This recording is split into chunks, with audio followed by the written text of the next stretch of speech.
Luiz, qual o livro que você vai indicar hoje, Luiz? Bom, hoje eu indico esse livrinho aqui, ó. É um livrinho bastante legal também, da Vida Nova, do David Horton. É o Líderes e Obreiros, mas, na verdade, Curso para a Formação de Líderes e Obreiros. Tá?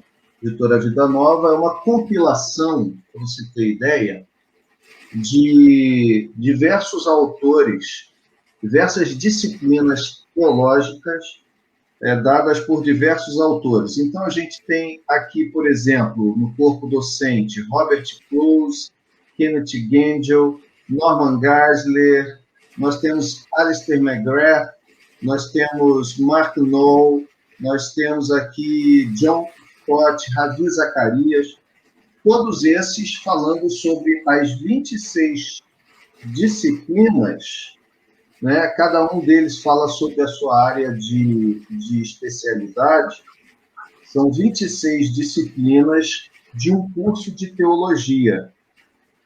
Nós temos aqui a doutrina da Escritura, línguas bíblicas, hebraico, aramaico e grego, tudo isso noções básicas, obviamente, interpretação das Escrituras, nós temos aqui a teontologia, cristologia, pneumatologia, doutrina da humanidade e pecado, da salvação, doutrina da igreja, contexto do Antigo e Novo Testamento, apologética, religiões mundiais, história da igreja antiga, moderna, introdução à missiologia, liderança, ética e educação cristã. Então, você tem 26 disciplinas de teologia nesse livro aqui, cuja proposta é apresentar as principais disciplinas de um curso de teologia reunidas em um só volume. O meu, aqui no caso, ele está bem marcadinho, porque eu utilizei, inclusive, esse material,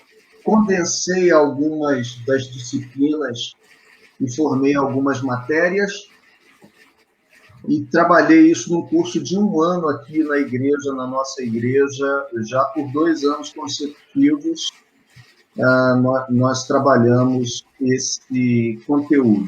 Então, fica a dica, né, para você que deseja aprender mais a teologia, as disciplinas que envolvem a teologia, estudar de forma sucinta, lembrando, sucinta que eu digo, de forma objetiva, né? Objetiva, né?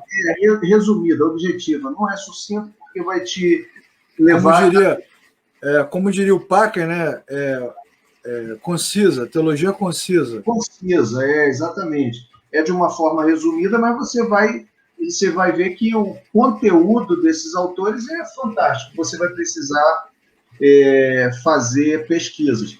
Mas é uma excelente dica para você que quer ter uma visão geral da teologia e já começar aí a flertar com o estudo sistemático da teologia. Tá bom? A Vida Nova, inclusive, diz que esse é um mini curso, né? É um mini curso, eu trabalhei ele assim mesmo. Legal.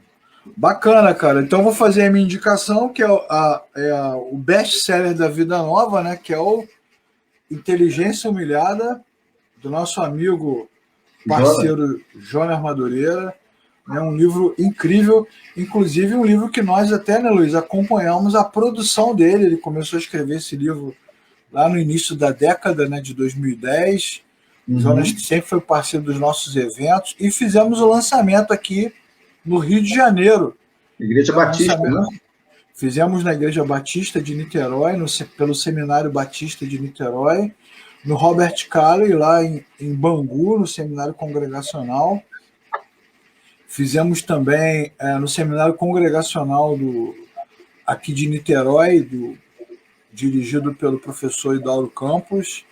É muito bacana, porque é um livro que propõe uma análise filosófica e uma reflexão, né, cara, sobre como o conhecimento, né, pode ser mal utilizado ou bem utilizado, né, o resgate da tradição, que nós já falamos aqui várias vezes, a história, né, os limites da razão humana e, principalmente, o conceito que o Jonas sempre repete, né? O homem humilde se ajoelha perante toda a verdade, que tem tudo a ver com o que a gente estava falando agora, né? Porque não tem problema você pensar o que você quiser, desde que você saiba qual o combo que você está consumindo e conheça os outros, né, humildemente. Então, é um livro muito legal.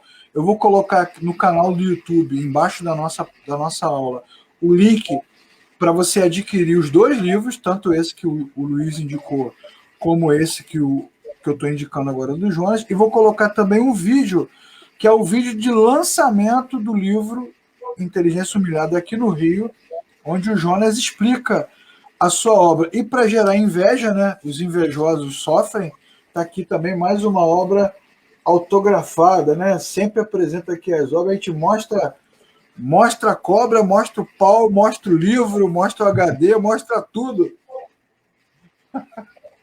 É um livro muito legal, um livro bem de vanguarda, um livro diferente, que a gente recomenda, como também recomenda as obras, as palestras do Jonas, que é um cara jovem, né, Luiz? E inteligente pra caramba. E gente boa, né? Só tem um defeito, torce pro Palmeiras, tadinho. Para mim, isso aí não diz nada. Como está lá em São Paulo, eu sou tricolor mesmo. Mas agora o futebol é global, né, Luiz? Mas eu sou aquele torcedor tricolor, torcedor safado, né? Minha esposa é uma tricolor de verdade. Ela tem camisa do Conca, autografada, Fred, que beleza. Aí. Tudo. Agora eu não. Dá até para fazer um altar aí na sua casa, né? Um altar com a camisa do Fred, do Conca. Pô, acender umas velas aí. Né? Um altar dedicado a Dario Conca. Muito bem, muito bem. Ditas as heresias, né? Nesse momento herético, não erótico, né? Importante dizer, herético. Vamos lá, Luiz. Vamos para fechar esse tema de expiação definida. Porque hoje a aula tem como base falar sobre esse tema, né? E falar sobre os contrastes entre o olhar calvinista e o olhar arminiano. Manda ver, meu chefe. Vamos lá. Então, a gente vai para o ponto de número 2 do artigo dos remonstrantes, né? Sobre a expiação ilimitada ou redenção universal, que é o tópico, o slide seguinte, né?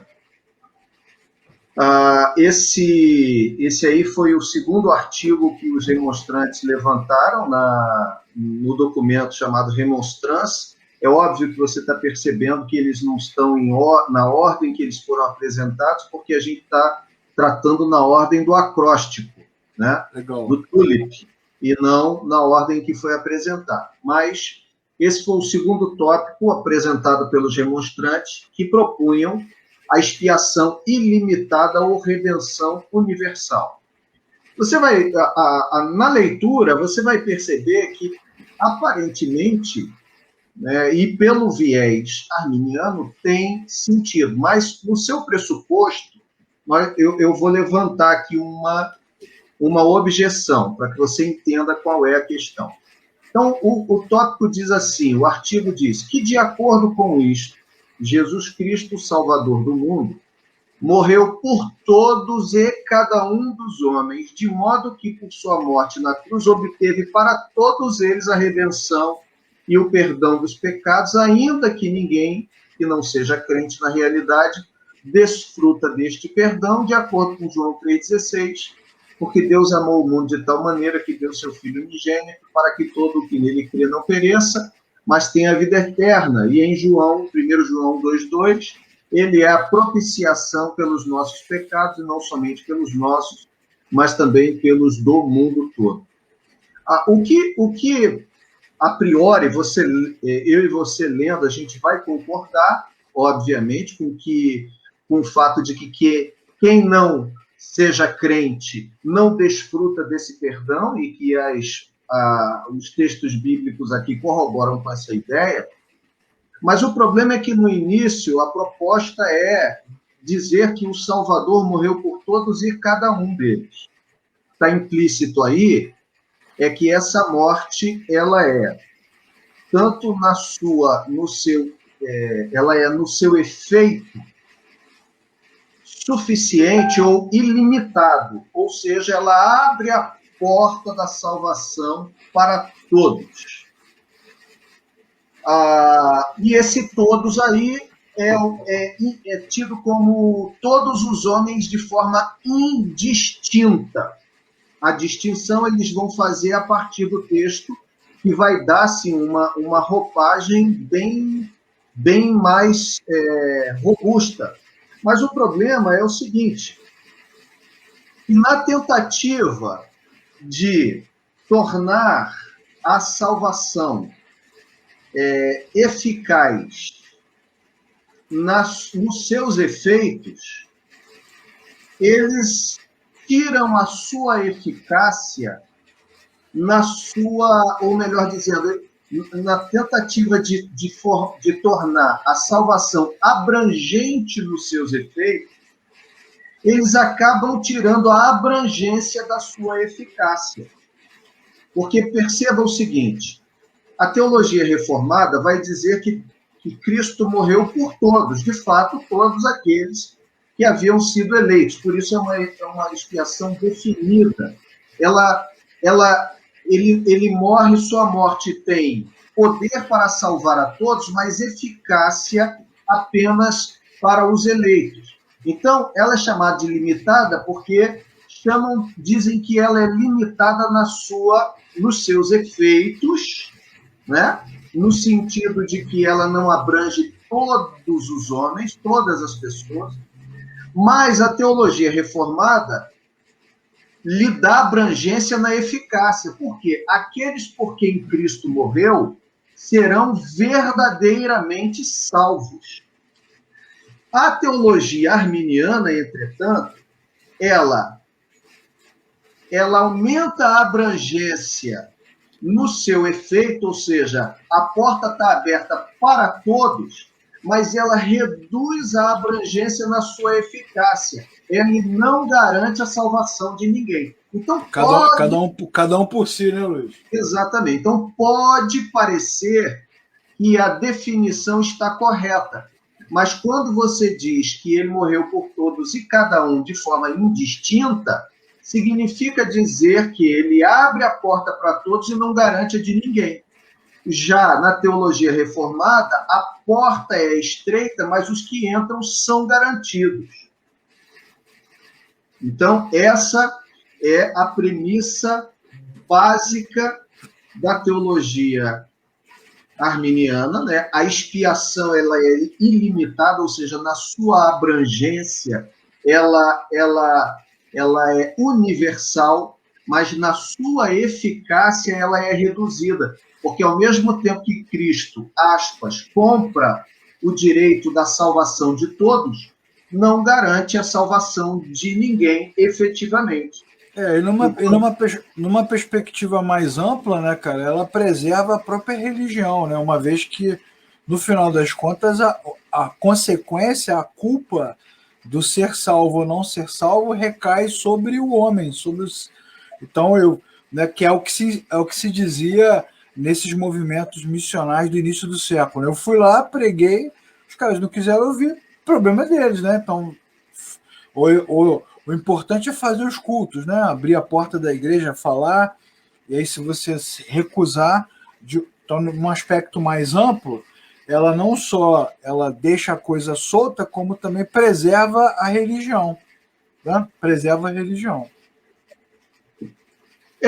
O tópico seguinte, eu acho que torna essa questão mais evidente para a gente aí, que é o seguinte: o que então o arminianismo propõe? Ele propõe que a obra redentora de Cristo tornou possível a salvação de todos, mas, na verdade, não assegurou a salvação de ninguém.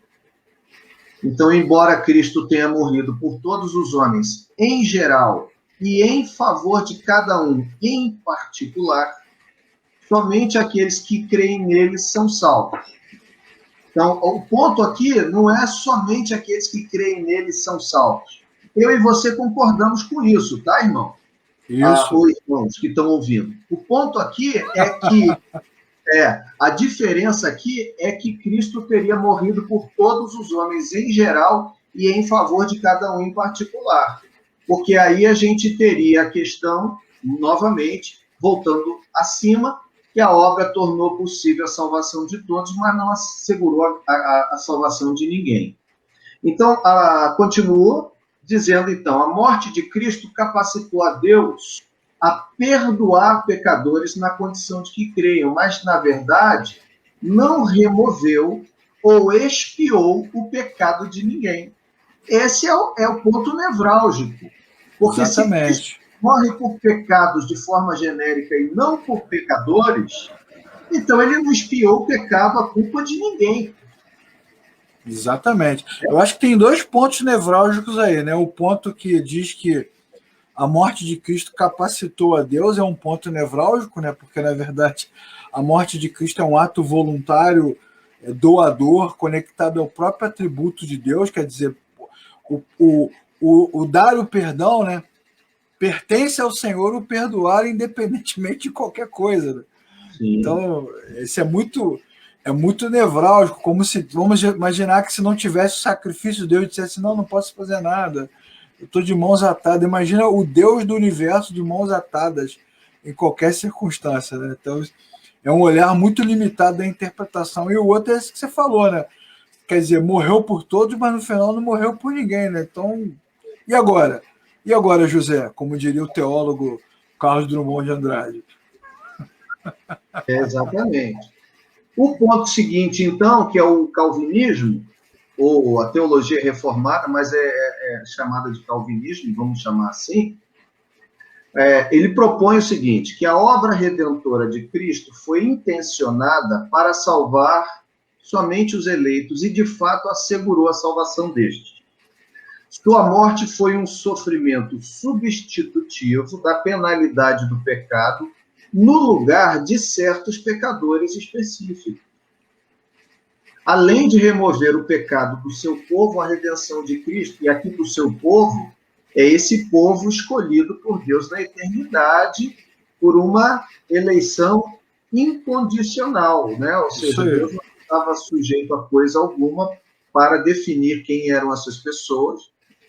A redenção de Cristo assegurou tudo o que é necessário para a sua salvação, incluindo a fé que os une a ele. Ou seja, o homem, dentro da perspectiva calvinista, ele se entrega a Jesus, ele aceita Jesus, ele se rende a Jesus também. Ele motivado pelo Espírito de Deus, né?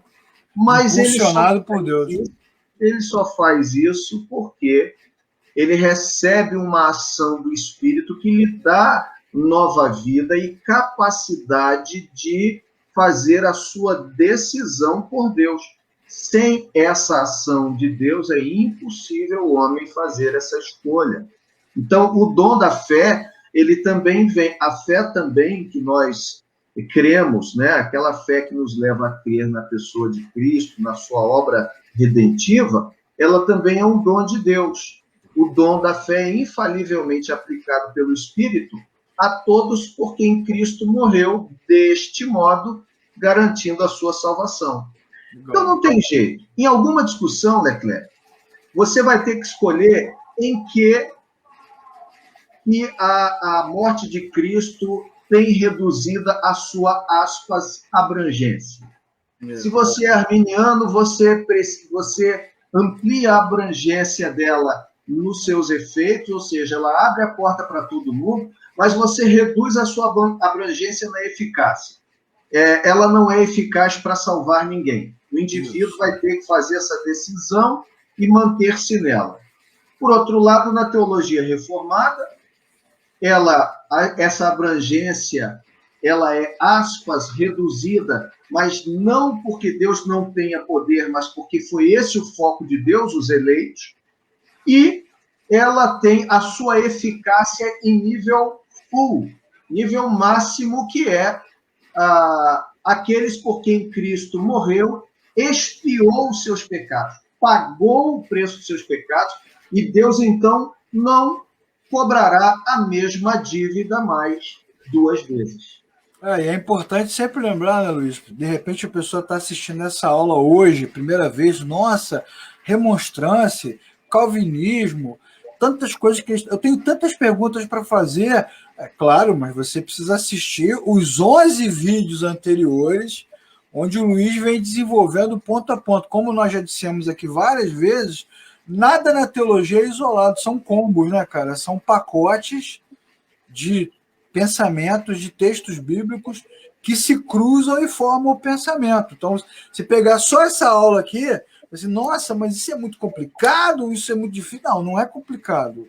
É teologia reformada, explicada ponto a ponto, e tem 11 vídeos para assistir, né, Luiz? Tem troça aberta para estudar, texto aberto para ler, até a gente conseguir fazer esse contraponto entre o olhar arminiano e o olhar reformado. E é como você falou, no final das contas, após conhecer, terá que escolher, né, no que crer. Exatamente, exatamente. Após conhecer, você vai fazer a sua escolha. Muitas pessoas, elas provavelmente vão tomar o caminho de pensar, de refletir. Pode até não abraçar a teologia reformada de uma hora para outra, porque é uma mudança de paradigma. Sim. É uma mudança de cosmovisão. Quando você compreende a teologia reformada, você percebe que é uma mudança de cosmovisão. Isso. Porque você vai para uma cosmovisão realmente bíblica, né? Agora, o problema é a questão do afeto, né? Que eu penso, as pessoas vêm de uma tradição, a maioria de nós aprendeu de uma determinada forma no início da nossa caminhada por pessoas que fizeram parte da nossa história muito importante para nós.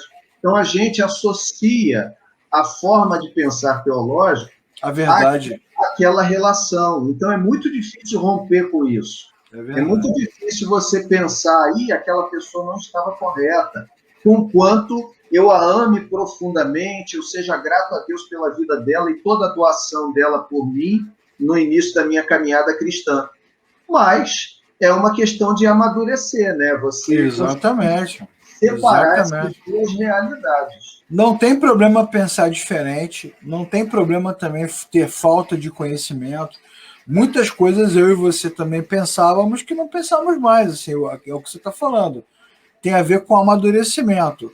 2 problemas é que não podem acontecer. O primeiro, você não sabe no que acredita, não está consumindo aí o milkshake do Bob's com o sanduíche do McDonald's, então você está misturando a abóbora no areal com a aurora boreal, isso não pode fazer. Catraca de canhão com conhaque de alcatrão? Não pode misturar, né? Isso aí, senão você está pregando lá na igreja, ensinando, e o cara está ouvindo, está mais perdido do que tomate em salada de fruta, cebola em salada de fruta. Não pode, né? Ainda que tomate seja fruta, né? Mas enfim, esse é um problema. E o outro problema, como nós indicamos o livro aqui, né, o Inteligência Humilhada, que eu vou mostrar de novo aqui, ó, é você simplesmente resistir ao conhecimento, pô. Não quero saber, não quero ouvir, como a gente sempre fala. Não, o evangelho é simples, Jesus é simples. Ainda que o amor de Deus seja simples, né, porque ele é doador, claro. e a fé também seja simples porque ela é pura, ela é esvaziada de pretensão. Mas o evangelho, a fé, tem nada de simples, né? Você precisa de vários... Olha a lei de Moisés, né? Todos aqueles preceitos, né, ritualísticos, cerimoniais, civis, legais, morais, não tem nada de simples nesse negócio. Então, faz parte da fé cristã também a metanoia, né? o didaquê, a mudança de pensamento, o ensino, o discipulado, né? Ide por todo mundo, ensinai o evangelho, compartilhar, ensinando-os a guardar. Então, faz parte do crescimento o aprendizado. Agora, se você vai ser pentecostal, arminiano, reformado pentecostal, que agora também tem, reformado dispensacionalista, o que é assustador. Não, e resta saber, a maioria das pessoas hoje em dia, Leclerc, elas têm, ou grande parte, né, maioria não, mas grande parte do movimento evangélico no nosso país, da igreja evangélica, inclusive, carismática, né, pentecostal ou neopentecostal, igrejas independentes, que estão se voltando para a teologia reformada, eles se voltam para alguns aspectos da teologia reformada, não, entretanto, para todos os aspectos. Né? Então, como, né? Não tem como. Embora, assim, vamos dizer, em termos de teologia, não, mas, por exemplo, você não precisa ter uma liturgia, o que as pessoas não compreendem, né? Não precisa ter uma liturgia reformada para você ser reformado do ponto de vista teológico, fazendo culto do século XVI, XVII. Botar aquela roupa de pioneiro americano, né? Matar o peru no dia de ação de graça. Aí tem algumas pessoas que pensam isso, né? Não, eu gosto até da teologia reformada, mas não posso com aquele culto daquele jeito e tal. Assim como você pode ser pentecostal e não necessariamente reproduzir a experiência de Seymour lá na Rua Azusa, né? Sem conhecimento, sem nenhum tipo de direção, né? Cada um falando uma coisa. Então, assim, aconteceu lá na Rua Azusa, mas a gente não precisa reproduzir isso agora. Você pode ter um pentecostalismo mais maduro, né? mais fundamentado. Exatamente. Não é? Bom, assim como você tem na Bíblia, desculpa te cortar, Luiz, você tem o tabernáculo de Moisés, né, que é o tabernáculo clássico da Bíblia, que é o tabernáculo que todo mundo usa para dar aula, para pregar, para ensinar, para isso, para aquilo, mas você tem o tabernáculo de Davi, que é um amadurecimento do culto hebreu, né, uma outra perspectiva da teologia, da relação do homem com Deus, e é este tabernáculo que Deus promete restaurar, e não o de Moisés. E é uma coisa que as pessoas simplesmente ignoram, né? Você não vê nenhum curso, seminário, workshop, falando do tabernáculo de Davi, a relação dele com o culto cristão. Né? Todo mundo vai para a forte simbologia do tabernáculo de Moisés. Então você vê que até Davi, ainda no Antigo Testamento, dá sinais de amadurecimento, né, na sua relação com Deus.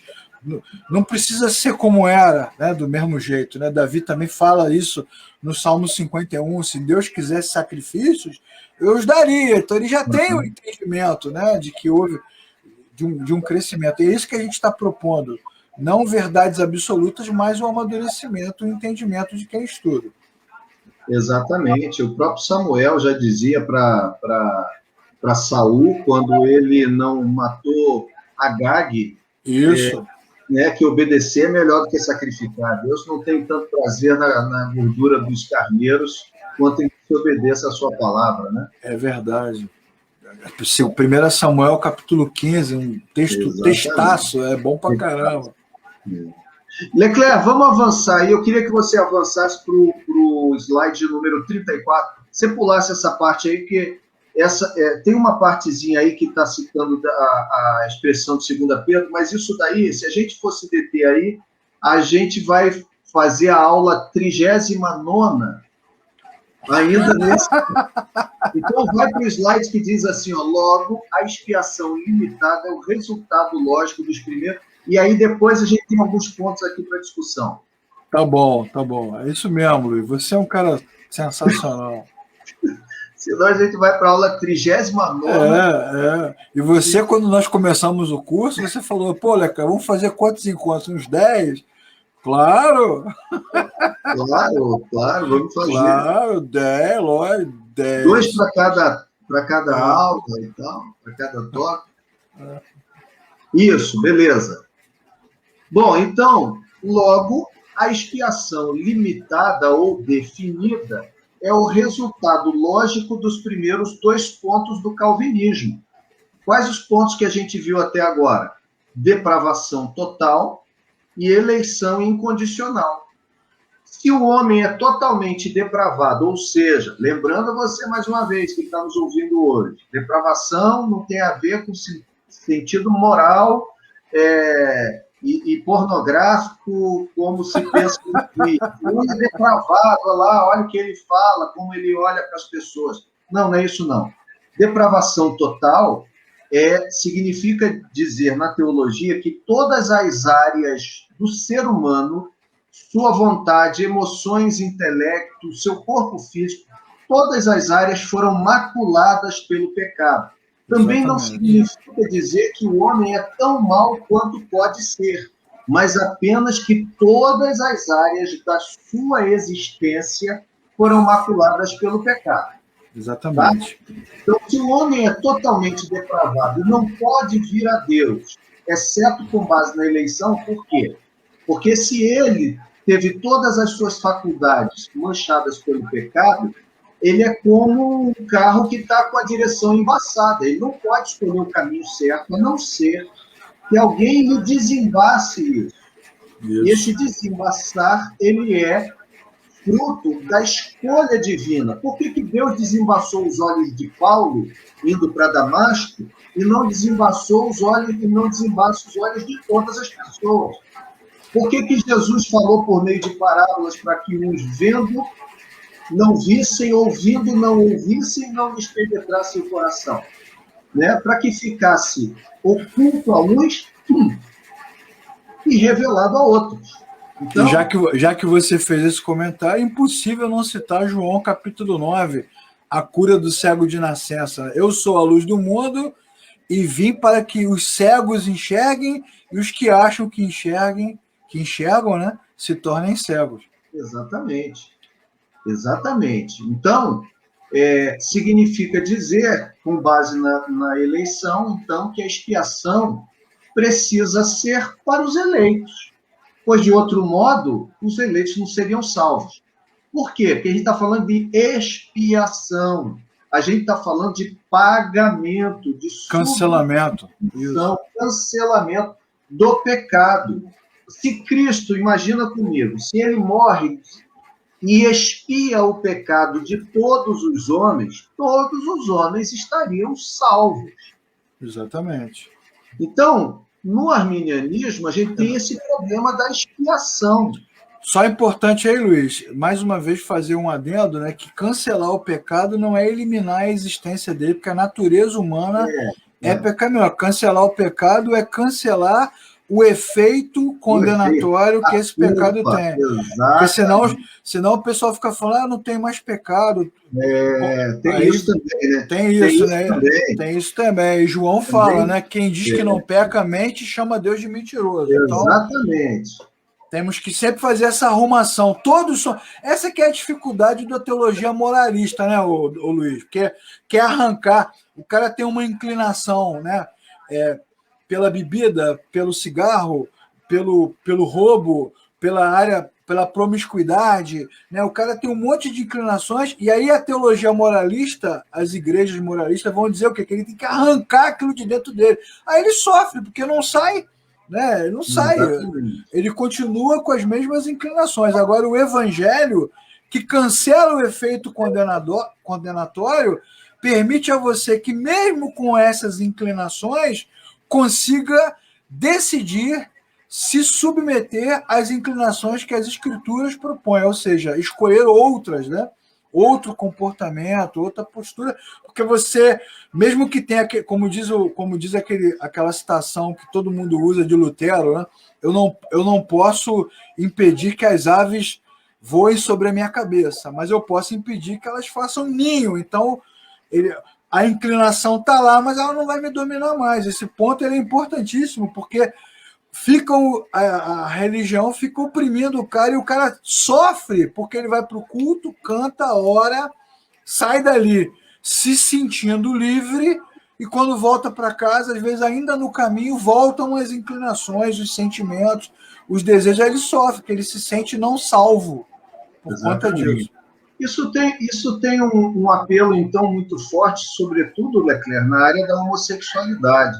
Exatamente. Porque na área da homossexualidade, nessa supervalorização que existe, muitas vezes, nessa questão, a pessoa se sente mais pecadora do que o outro que é tentado na área da heterossexualidade, porque ela acha que o próprio desejo já é o pecado. O desejo, exatamente, ele é fruto da natureza caída e pecaminosa, do pecado que habita em nós. Mas você pode de acordo com aquele desejo, resolver realizá-lo ou não. O ninho você pode permitir que o ninho seja feito ou não.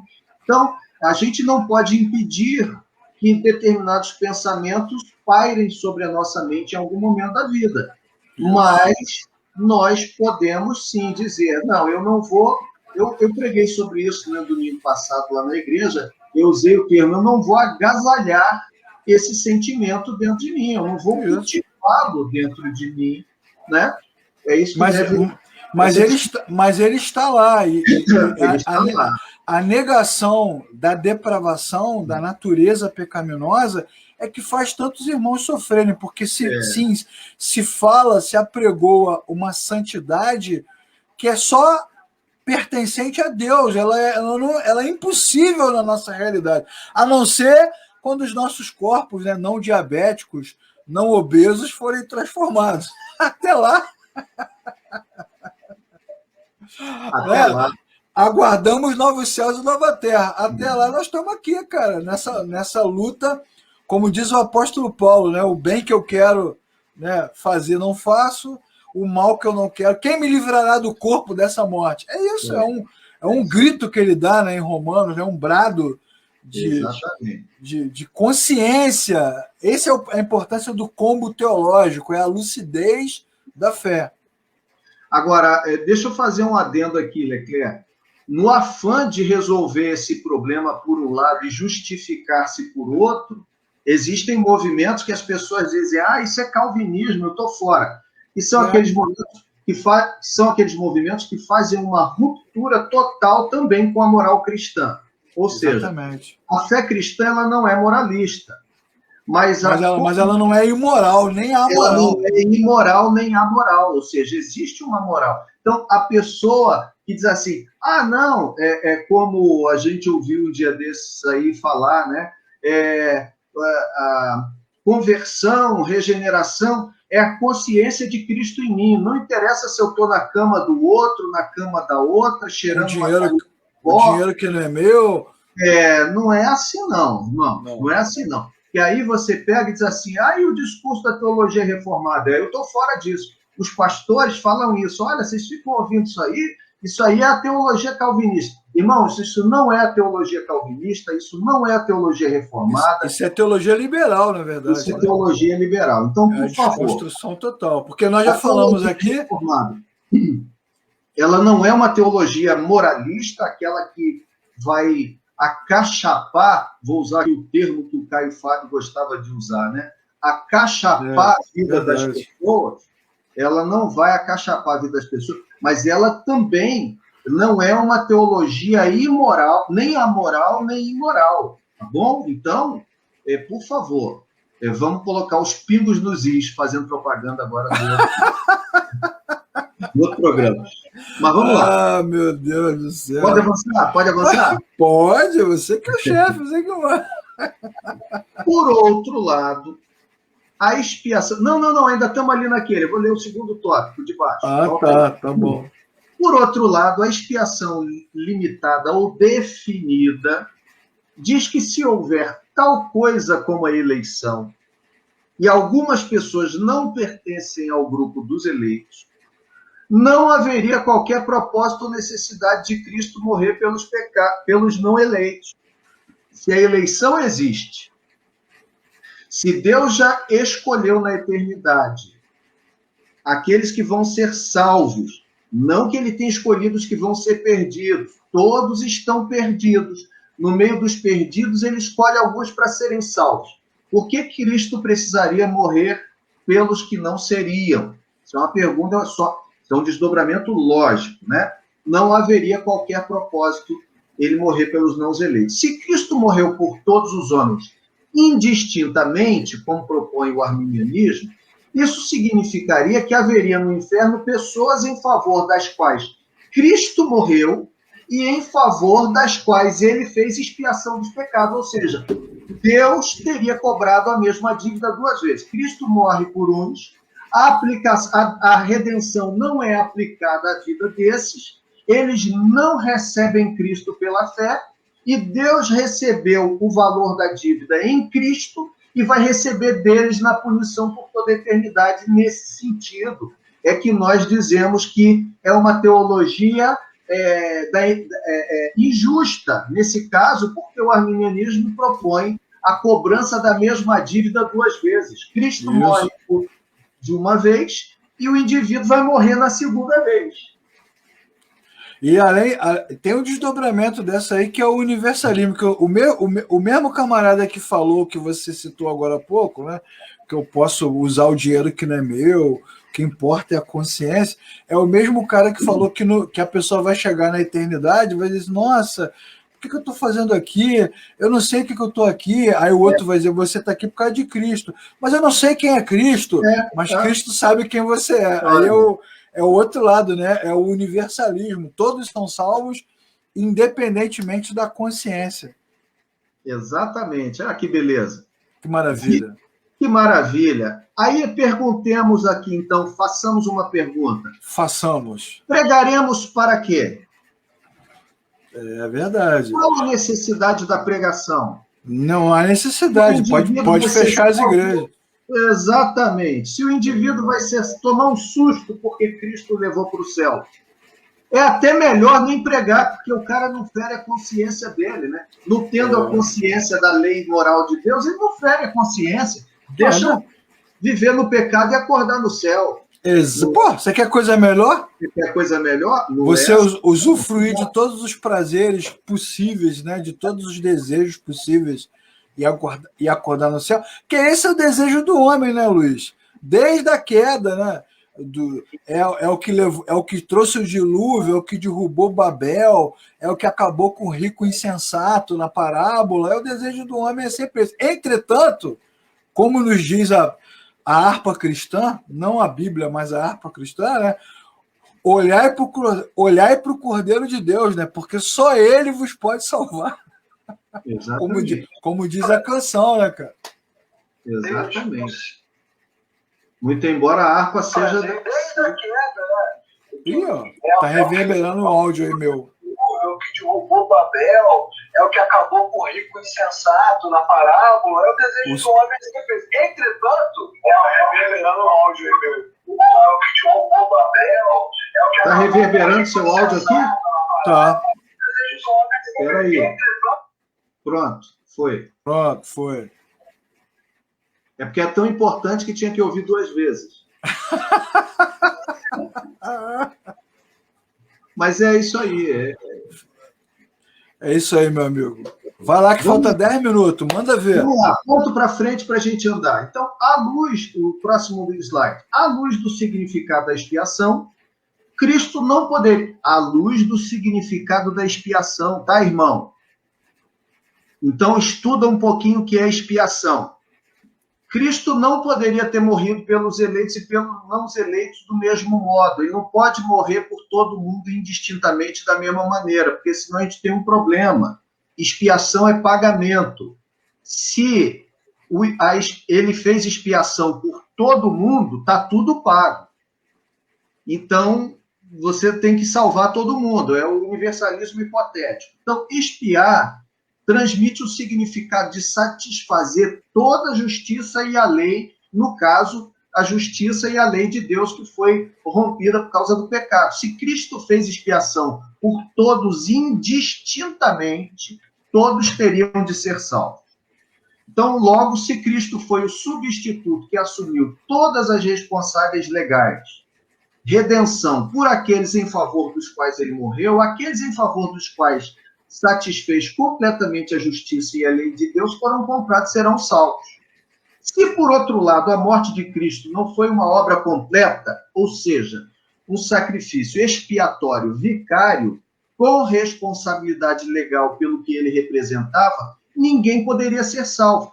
Então, existe uma inconsistência lógica, filosófica, dentro do arminianismo.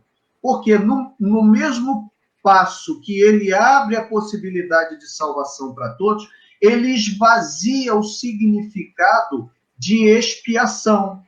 Se ele esvazia o significado de expiação, ele não pode salvar ninguém, porque o pecado, de fato, não foi pago para ninguém. Se ele dá o valor máximo ao significado de expiação, ele tem de ser universalista e salvar todo mundo, porque expiação significa que a coisa foi resolvida. Então há uma inconsistência lógica, filosófica dentro do arminianismo, no que diz respeito à expiação, à salvação. E aí, avançando, vamos para os pontos conclusivos. Primeiro, se o homem é totalmente depravado, como já vimos anteriormente, e em decorrência disso encontra-se completamente inapto para fazer a escolha por Deus, então ele precisa ser despertado por Deus para crer. O tópico seguinte: ele precisa ser despertado por Deus para crer. Clicou aí, Leclerc? Não? Cliquei, porque deu uma paradinha aqui, agora vai. Tá. Desculpa. Nada. Ele precisa ser despertado por Deus para crer. Né? Volto aqui, só para a gente não perder. Se o homem é totalmente depravado, como já vimos anteriormente, em decorrência disso, encontra-se completamente inapto para fazer a escolha por Deus, então ele precisa ser despertado por Deus para crer. Ele não tem forças nem poder em si mesmo para isso. Logo, se todos estão mortos em delitos e pecados e precisam ser vivificados por Deus para crer, mas nem todos o são e creem, obviamente, só creem aqueles a quem ele, Deus, escolhe vivificar. Portanto, terceiro ponto, logicamente, Cristo não morreu por todos de igual maneira. Sua morte só foi eficaz para os que Deus escolheu vivificar dentre todos os perdidos desde a fundação do mundo. Então, aqui eu fiz um amarradinho do primeiro com o segundo e com o terceiro ponto. Por quê? Porque a teologia reformada, como diz o meu irmão Leclerc aí, né, que eu citei uma vez, é o combo. Você vai perceber que esse papo de que, na soteriologia eu sou reformado de 2 pontos. Eu acredito em 3 pontos. Não existe isso, irmão. O pacote está amarrado. Se você não levar ele todo, você está sendo mais inconsistente ainda. Por quê? Porque, inclusive, um depende do outro. Eu não posso abraçar o 3 se eu não abraçar o 2, e não posso abraçar o 2 e o 3 se não entender que o 1 é verdadeiro. Mas se eu entendo que o 1 é verdadeiro, eu preciso entender que o 2 é o desdobramento dele. Exatamente. E o 3 é o desdobramento dele. E assim sucessivamente. Eu acho que é legal essa frase, né, que você falou agora há pouco, que Cristo não morreu igualmente ou de forma igual para todos. Exatamente. Né? Mas qual foi a frase que você usou?